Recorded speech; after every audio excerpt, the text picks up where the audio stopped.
Le sport en Ille-et-Vilaine, c'est sur Radio Laser.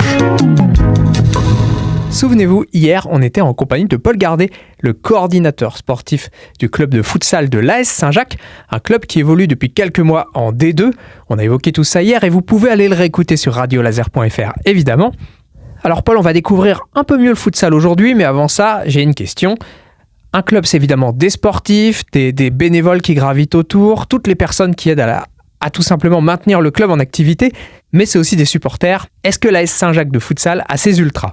Alors on avait une bonne base de supporters l'année dernière qui nous a soutenus. On a eu la chance d'avoir la salle Alice Mia 2 fois l'année dernière, donc qui est quasi 300 spectateurs en termes de capacité.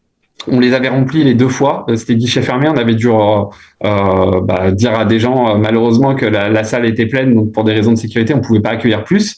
Là, cette année, on a eu la chance d'avoir Alice Mia tout au long de l'année, mais le dimanche à 14h. Et là, on se rend compte on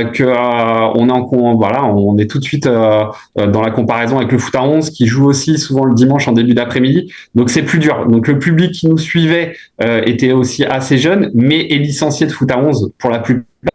Cette année, on se rend compte que le futsal le dimanche à 14h est en concurrence avec le foot à 11, etc. Donc le public qui nous suivait, qui était assez jeune, qui est aussi licencié de foot à 11, forcément nous suit un petit peu moins. Bon Paul, c'est l'occasion de motiver de potentiels spectateurs à venir vous applaudir quand ça se joue à domicile ou même à se déplacer avec vous, qui sait. Peut-être qu'on peut revenir à la base parce que je me rends compte qu'on l'a pas encore fait. Pour celles et ceux qui connaissent pas le futsal, en dehors du fait qu'évidemment ça se joue pas sur le même type de terrain, comment ça se passe ? C'est quoi les différences avec le football qu'on connaît ? Alors c'est, on va dire, le petit frère du foot, en tout cas en France, parce que culturellement on a un petit peu de retard par rapport à des pays type Espagne ou Portugal en Europe, ou sud-américains, Brésil, Argentine, Uruguay par exemple, parce que le futsal vient d'Uruguay pour vraiment le côté historique. Donc ça se joue sur un terrain de hand, tout simplement, les mêmes lignes que le terrain de hand. Donc ça se rapproche aussi des sports de salle qu'on connaît, notamment le basket, parce qu'on a le droit de faire des blocs au futsal. Il y a des temps morts, un temps mort par équipe par mi-temps. Il y a des jets à 10 mètres. On a le droit à 5 fautes gratuites au futsal, et à partir de la 6e, il y a des sortes de grands pénaltys, parce qu'il y a aussi un point de pénalty qui est plus proche, mais autrement, ça s'appelle des jets à 10 mètres. Donc c'est dynamique, c'est un sport de salle. Je connais beaucoup de gens qui n'étaient pas forcément passionnés de foot, qui n'aimaient pas forcément ça, que j'ai réussi à faire venir pour faire découvrir le futsal et qui sont plutôt tombés amoureux de la discipline. Donc on peut ne pas aimer le foot et aimer le futsal, on peut aimer le foot et aimer le futsal, et puis on peut ne pas du tout connaître le sport qui est le foot ou le futsal, venir et puis apprécier, parce que ça reste un sport de salle, donc assez dynamique quand même. Et puis en termes d'équipement, il y a des choses différentes. Vous portez des protèges tibia, je crois. Ça, c'est obligatoire. Donc là, vraiment, nous aussi, le futsal dépend de la FFF, donc il y a quand même un cadre strict. Donc forcément, il y a les protèges tibia qu'on connaît dans le foot classique. La seule problématique, c'est avec des crampons dans une salle, ça serait un peu dangereux. Et je suis pas sûr que les gens qui s'occuperaient de la salle seraient ravis de voir avec des crampons. Donc on a des semelles plates et normales, comme le hand, comme le basket. C'est la seule différence. Le ballon est pas tout à fait le même, voilà, un petit peu plus lourd. C'est plus les ballons en feutrine d'il y a 20 ou 25 ans pour les plus anciens qui ont connu ça au collège et au lycée. Ça n'a rien à voir, c'est un ballon spécifique au futsal. C'est vraiment la seule grosse différence. Autrement, on retrouve les spécificités du foot j'ai envie de te dire, presque plus technique. Quelque part, ça va être la grosse différence. Si on n'est pas très technique au futsal, ça se voit rapidement. Donc, il faut savoir jouer avec ses pieds, c'est mieux. Et je pense que c'est quelque chose aussi qui va de pair avec le foot à 11. Donc, c'est pas des choses qu'il faut se mettre en porte-à-faux. Le futsal et le foot à 11, les deux sont compatibles, et plus que compatibles pour les clubs de foot à 11. S'ils ont une réflexion club et un projet de former des très bons joueurs de foot, pensez au futsal, parce que vous ferez des bons footballeurs, c'est sûr, sur herbe. Et alors, on connaît tous les grandes équipes françaises de foot à 11. En futsal, quelles équipes il faut surveiller ? La meilleure en ce moment, elle est pas loin de chez nous. Ils jouent dans une très très belle salle, c'est l'Étoile Lavalloise. Voilà, triple champion de France, triple vainqueur de la Coupe nationale, qui est l'équivalent de la Coupe de France au foot à 11. Donc, à 45 minutes de chez nous, on peut aller voir des très, très, très bons matchs de futsal. On a eu la chance, l'honneur de les rencontrer en match amical. Je ne te donnerai pas le score, mais il a été sévère. Ça a dû être formateur quand même.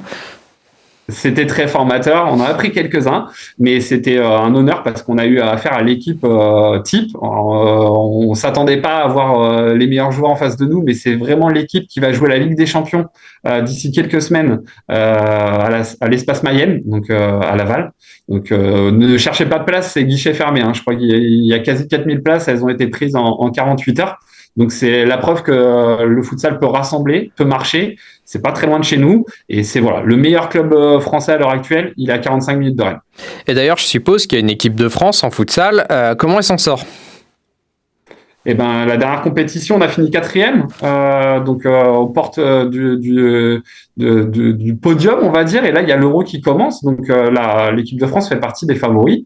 Il y a des très très très bons joueurs en équipe de France aujourd'hui, et la France en futsal commence depuis quelques années. C'est pas depuis l'année dernière, c'est depuis quelques années à avoir un nom qui compte dans les compétitions majeures. Donc, on commence à être reconnu. Et c'est, je pense, le début de quelque chose qui va ramener aussi une visibilité à ce sport-là. Et c'est vrai qu'on est dans l'ombre du foot, on le sait. Beaucoup de mairies nous disent vous avez déjà des terrains de foot. Donc non, le futsal est un autre sport et complètement autre chose et mérite d'exister. Ça, c'est sûr et certain. Bon alors Paul, justement, pour qu'il se développe ce sport, est-ce qu'on peut venir voir ce qui se passe du côté de l'AS Saint-Jacques et qui s'est passé sur le terrain, même si on n'a pas encore pratiqué ? Alors, nous, à Saint-Jacques, pour te dire, tous les fins d'année, il y a des portes ouvertes. On peut venir essayer de nous rejoindre. Il n'y a aucun problème. Dans l'avenir, on essaiera aussi, et c'est un de nos axes de réflexion, d'ouvrir parce que le loisir, c'est important aussi pour commencer.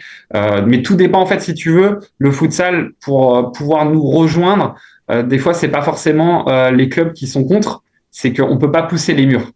Et autant le foot à 11, on peut s'organiser parce que quand on a des terrains, on est en extérieur, on peut s'accommoder on va dire, de nombreux licenciés. Au futsal, ça sera jamais le cas.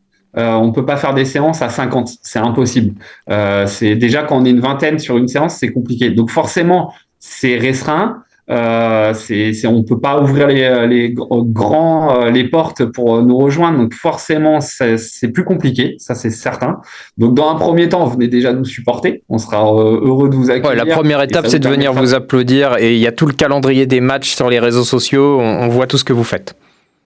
Ouais, tout à fait. Vous pouvez nous suivre assez rapidement et facilement sur Instagram. Voilà, AS Saint-Jacques Futsal, vous allez trouver tout de suite. Le rendez-vous est pris. Paul Gardet, coordinateur sportif de l'AS Saint-Jacques. On a parlé et découvert le futsal avec mon invité. Merci à toi. Merci Simon, c'était un plaisir d'échanger avec toi.